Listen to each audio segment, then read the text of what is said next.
পিএনবির ATM card দিয়ে অনলাইনে transaction করতে পারছেন না, ফেল্ড হয়ে যাচ্ছে?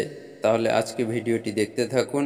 পিএনবি ওয়ান অ্যাপের মাধ্যমে আমি আপনাদেরকে দেখিয়ে দেব কিভাবে আপনারা বাড়িতে বসে আপনাদের এটিএম কার্ডের মাধ্যমে আপনারা অনলাইনে ট্রানজ্যাকশান করবেন, তার পুরো পদ্ধতি। প্রথমে আমরা আমাদের মোবাইলের অল অ্যাপসে চলে আসব।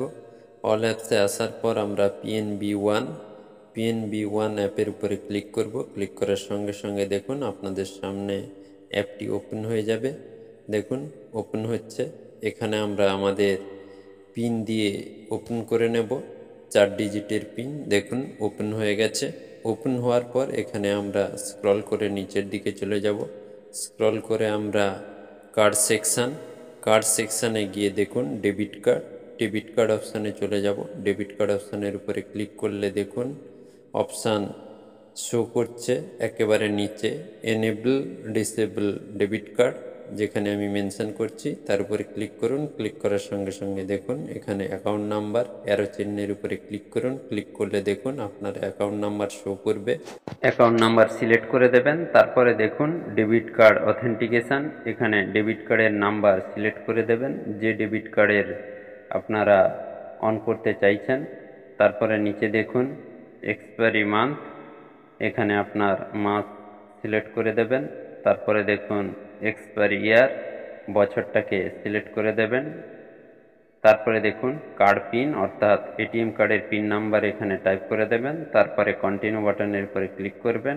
ক্লিক করে দেওয়ার পর দেখুন নেক্সট অপশান শো করছে। এখানে দেখুন এনেবল ডোমেস্টিক ট্রানজ্যাকশান, অর্থাৎ ভারতবর্ষের জন্য এটা, এবং নিচে রয়েছে দেখুন ইন্টারন্যাশনাল অর্থাৎ ভারতের বাইরে।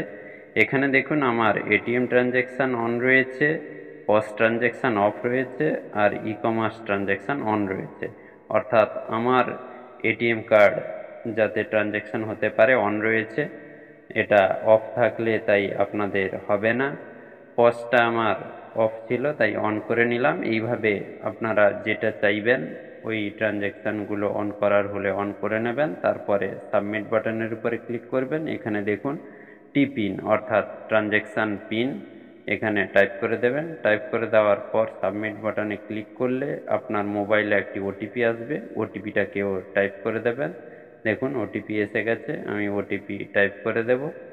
ওটিপি টাইপ করে দেওয়ার পর কন্টিনিউ বাটনের উপরে ক্লিক করব। দেখুন কনফার্ম বাটনের উপরে ক্লিক করার সঙ্গে সঙ্গে দেখুন সাকসেস হয়ে গেছে।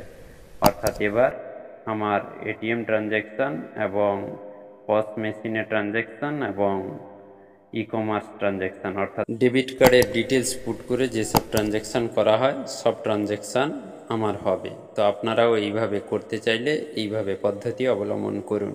নমস্কার।